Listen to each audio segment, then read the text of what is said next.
Hi, I'm Linda. I'm a compulsive eater, and I'm really grateful to be here today. I have an abstinence date of January 2015, and that is my abstinence of no binge eating and eating 3 meals a day and nothing in between.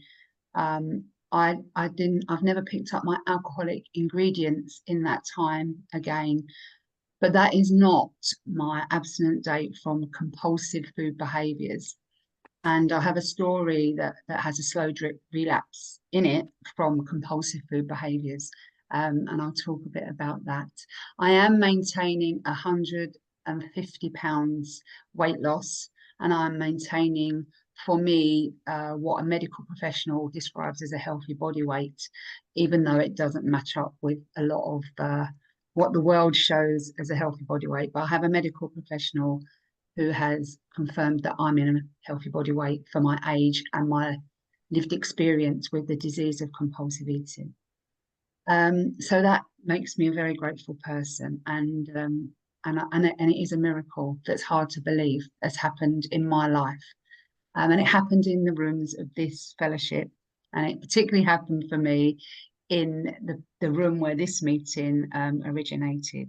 So my story of compulsive eating, the recipe and the ingredients were all there from birth. You know, I came from a family where food was uh, a gift. You know, it was a celebration. Food was used if we weren't well. Food was used as a punishment. You know, things were taken away from us if we were naughty. Um, I came from a background of deep scarcity, emotional, financial, and definitely spiritual scarcity. My mum was a child of the war, and it was kind of like a mantra where she'd been through rationing, and she'd been, through. She'd been treated quite badly by her mother, and her mantra was, "My kids won't go without."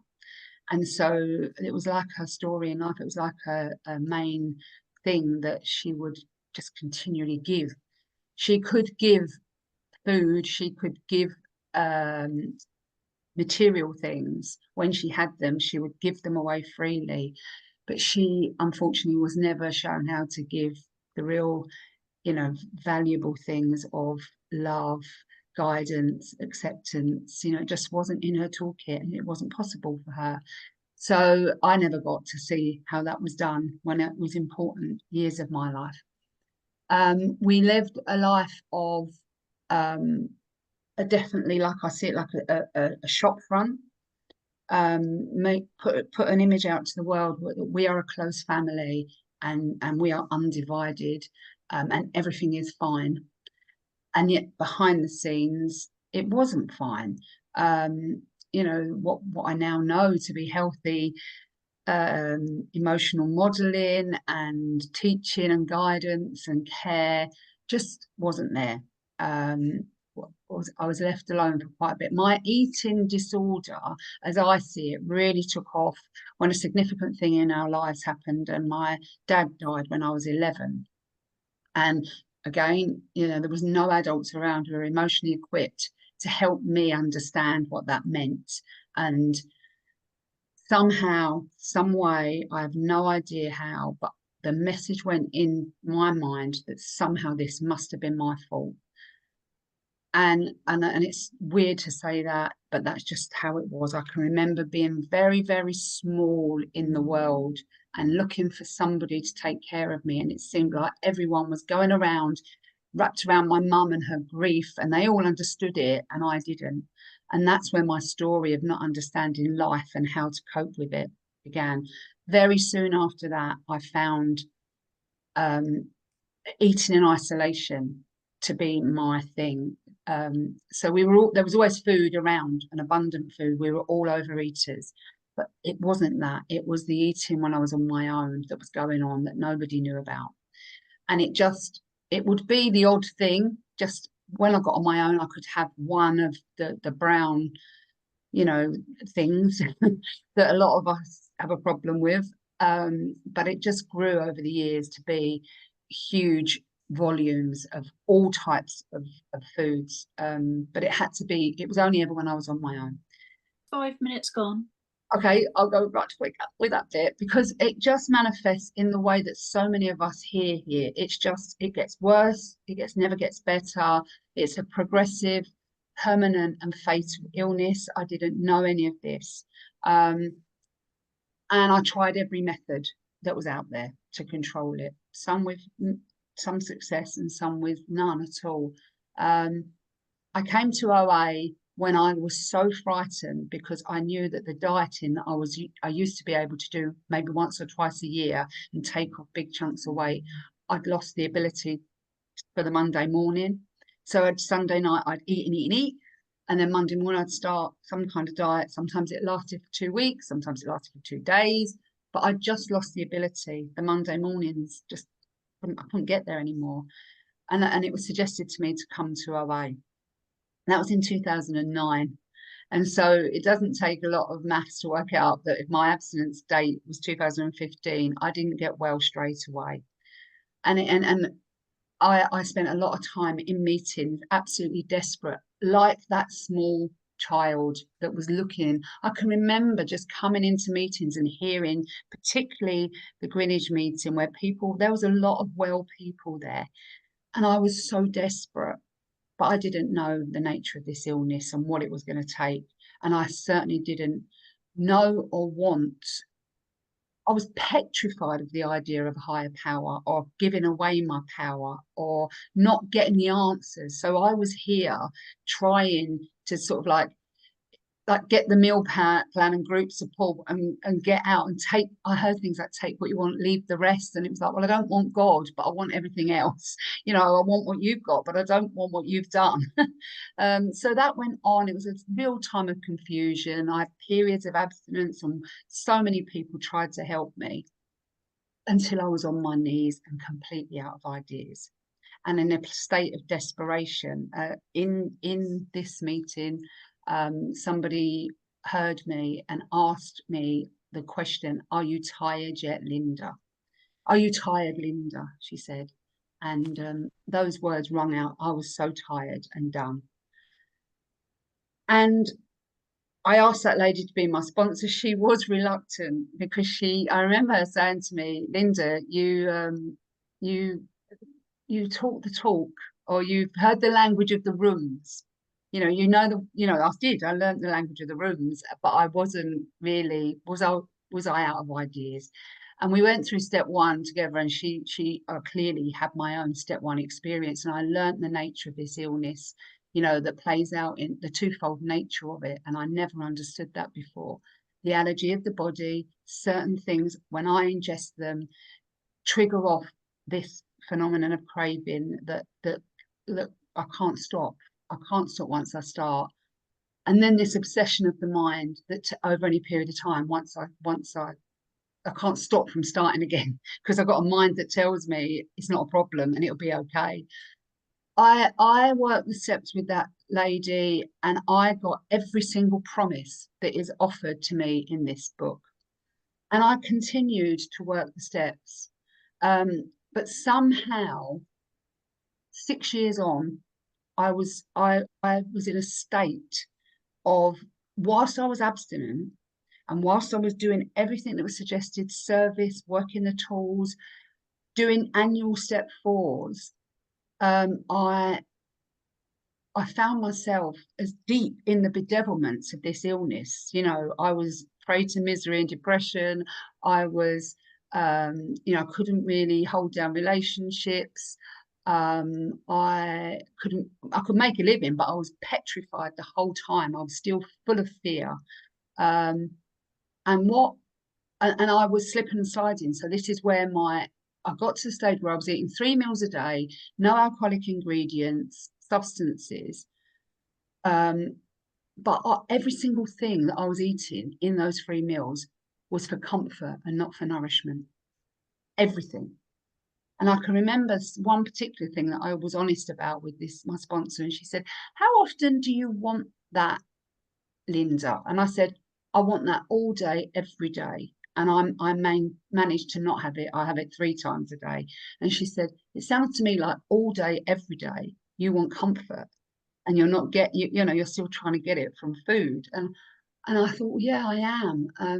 Anyway, I became deeply dishonest with that lady. I became deeply dishonest in all my affairs. And two big things happened. I had, I had a physical problem. Like I had a heart attack. And how dare my body, this recovered, this program, the miracles of this program released half my body weight. It just went as a result of working the steps and working this program. But I hadn't developed this relationship with a higher power.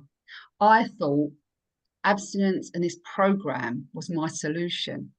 I didn't understand that the solution was this program shows me how to get a relationship with a power that will restore me to sanity. And I had not deepened that relationship in that 6 years. I deepened my relationship with this program. I deepened my relationship with discipline. I deepened my relationship with service, with all sorts of things, like a discipline, really. I was convinced that I needed to be bashed into a state of reasonableness. And all the words of the big book and the program, selfish, dishonest. So yes, you're selfish. I wanted to just beat myself. And what I realized was that there's something like, is the reason that we can't remain, spiritually fit and abstinent and is there may be an amends we're not willing to make, a resentment we're not willing to let go of. They're kind of bars to spiritual recovery. And I kept thinking, well, I've made amends. I'm continually sorry. Still I'm continually sorry for everything and everyone. That the anger had been taken, that all of the stuff that I'd seen in all these steps, they'd been taken. But I didn't even know that there was a secret that I was not willing to tell. And that secret was, one, I didn't believe I was lovable. I could not believe I was a lovable human being. And that's so sad, really. And I couldn't believe that there was a God that would love me. So I couldn't let go of these external things. And I'd made this program, I'd made a sponsor, I'd made discipline, I'd made all of those my higher power. And today it's different. Today I worked the steps again several times since then. In fact, I work the steps every single day of my life now. And I did get to learn the one thing that I never really got all the way through, which was in We Agnostics, actually, where it tells me that we were fooling ourselves because deep down within, when I got rid of my prejudice, my fixed ideas, my need to control and know the outcome and logic, all of those prejudice and fixed ideas, I didn't realize. I thought that my prejudice was just about religion and just about the idea of God, but it wasn't. It was about everything, because deep down, underneath in the consciousness of me, there is a loving power that guides my life today. And so now I use all of the tools of the program. This is a methodology that is miraculous to get me cleared out, to get all of the areas of control that I think I've got, in my humanness. I think I've got it now, and I need to know that I can do great things in that space, because I've had a lot of recovery and I've had a lot of help and I've learned a lot and I've changed a hell of a lot. But ultimately, it's very quick to build up that it's self on self. So my own spiritual ego will be at work. This ego of mine manifests and remanifests. And today, what I know is when I honestly say to this power that I've now connected with, that is deep down in the consciousness of me, I see it today as a chip of infinite God in this finite body of mine that I can connect with, and it will give me direction. and it will give me love and it will give me guidance. And if I follow that direction, I don't always do it. I don't. And it's constant, like losing connection and reconnecting. That's how I see it today. It's like an ongoing conversation with this power that I choose to call God, which on its own is a miracle because I couldn't stand the word. But I do choose to call it God. It's not, yeah, that it's there and it never fails me. And the more I keep that connection going and that ongoing conversation, the more it just comes into my mind of it as intuition. And sometimes I let go very quickly and things become neutral, and I give up fighting and I That's surrender very 15 quickly. minutes. Thank you. And sometimes I don't. And for me today, that's the pathway of progression, not perfection. And that's the way I live my life. And I'm very grateful to have been able to share it here with you. Thank you.